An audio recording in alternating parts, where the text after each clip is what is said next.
ప్రభుత్వ భూములు కబ్జా చేస్తే వీపులు సున్నం చేస్తాం సీఎం రేవంత్ రెడ్డి. వన మహోత్సవ కార్యక్రమంలో సీఎం ఘాటు హెచ్చరిక. హైడ్రా పెద్ద కబ్జాదారులకే లక్ష్యం. హైదరాబాద్ లోని గుర్రంగూడలో ఎకో పార్క్ లో నిర్వహించిన వన మహోత్సవ కార్యక్రమాన్ని తెలంగాణ ముఖ్యమంత్రి రేవంత్ రెడ్డి ప్రారంభించారు. ఈ సందర్భంగా ప్రభుత్వ భూముల పరిరక్షణ, ఆక్రమణల నివారణ కోసం ఏర్పాటు చేసిన హైడ్రా వ్యవస్థపై సీఎం కీలక వ్యాఖ్యలు చేశారు. ప్రభుత్వ భూములను కబ్జా చేసే వారిపై ఎలాంటి రాజీ ఉంటదని స్పష్టం చేసిన సీఎం, ప్రభుత్వ భూములు కబ్జా చేస్తే వీపులు సున్నం చేస్తామంటూ ఘాటు హెచ్చరిక జారీ చేశారు. హైడ్రా చర్యలు పేద ప్రజలపై కాదని, ప్రభుత్వ భూములు, చెరువులు, పార్కులు, దేవాదాయ భూములను ఆక్రమించిన పెద్ద కబ్జాదారులపైనే ఉంటాయని తెలిపారు. గత 10 ఏళ్లలో ఎల్బీ నగర్ పరిసర ప్రాంతాల్లో ఆశించిన స్థాయిలో అభివృద్ధి జరగలేదని పేర్కొన్న సీఎం, గుర్రంగూడ ఎకో పార్క్ భూములను కూడా కొందరు ఆక్రమించేందుకు ప్రయత్నించారని వెల్లడించారు. అయితే ప్రభుత్వం అప్రమత్తంగా వ్యవహరించి సుమారు 424 ఎకరాల విలువైన భూమిని కాపాడగలిగిందని చెప్పారు.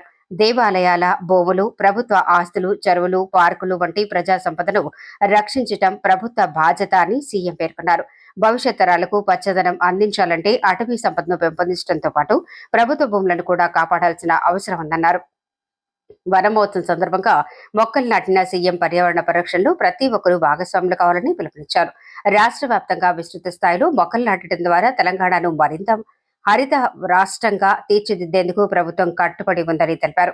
హైడ్రా చర్యలపై వస్తున్న విమర్శలకు సమాధానంగా మాట్లాడిన సీఎం, పేదల ఇళ్లు కూల్చడం తమ లక్ష్యం కాదని, ప్రభుత్వ భూములను ఆక్రమించి అక్రమ నిర్మాణాలు చేపట్టిన ప్రభావశీలులపై మాత్రమే చర్యలు తీసుకుంటున్నామని స్పష్టం చేశారు. ప్రజా ఆశల పరిరక్షణ విషయంలో ప్రభుత్వం ఎట్టి పరిస్థితుల్లోనూ వెనక్కి తగ్గదని హెచ్చరించారు.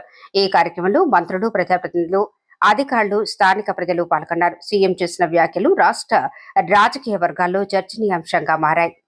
ఎవరు సొంత స్థలంలో ఎవరి ఇల్లు వాళ్ళు కట్టుకుంటే హైడ్రా ఎవరి జోలికి పోదు.